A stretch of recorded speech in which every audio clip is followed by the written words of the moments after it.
Today, because it is apparently not true that in the winter months there are more germs and cold germs, but yet we somehow get the flu more. Boom. I know. Why? I don't have the answers, but certified nutritionist Tara Coleman does. That's why she's here today. Yes, I'm excited to be here. But you're right. It feels like there should be more germs, right? But there's not. Because we get sick like clockwork. Why does that happen? Well, there's a number of different reasons. One, we're in close proximity, right? We're not out and about as much. So, okay, makes sense. So the germs travel a little faster.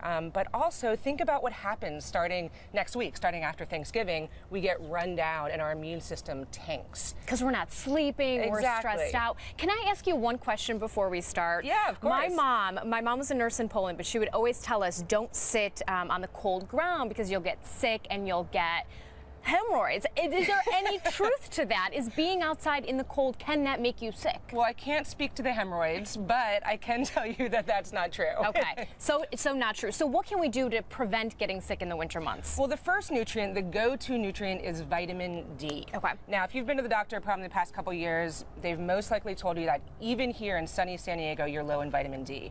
So some great dietary sources are fatty fishes, eggs with the yolk. Please eat the yolk, not just the egg white. People get scared, I think, of the yolk, but no, you should eat in moderation, obviously, but it's good for you. Absolutely. That's where the majority of the nutrients are. And so from an immune standpoint, I definitely want you eating the yolk. And then mushrooms is a great vegetarian source of vitamin D. Okay, and also fermented foods. And this is all prevention, stuff that you should be doing before you get sick, yeah, right? Exactly. So our immune system lives in our gut, the majority of our immune system. And so things like kombucha or yogurts or anything that's gone through fermentation can actually rebuild the probiotics in your gut and make your immune system even stronger. So I know some people aren't fans of kombucha. I know Heather's not a huge fan, but this is good.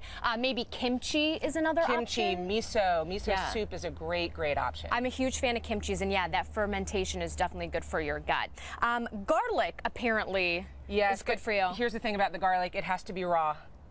Oh, so in order to get the majority of the nutrients. So one of my go-to tricks over here is I make homemade pesto. I throw in some basil, some pine nuts, some garlic, and I'll put that on sandwiches or on top of fresh fish, things along those lines.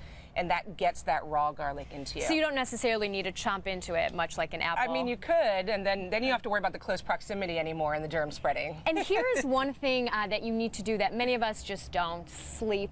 Yeah, and it's so hard, and I think that's the root of the winter months, where it just spreads so thin.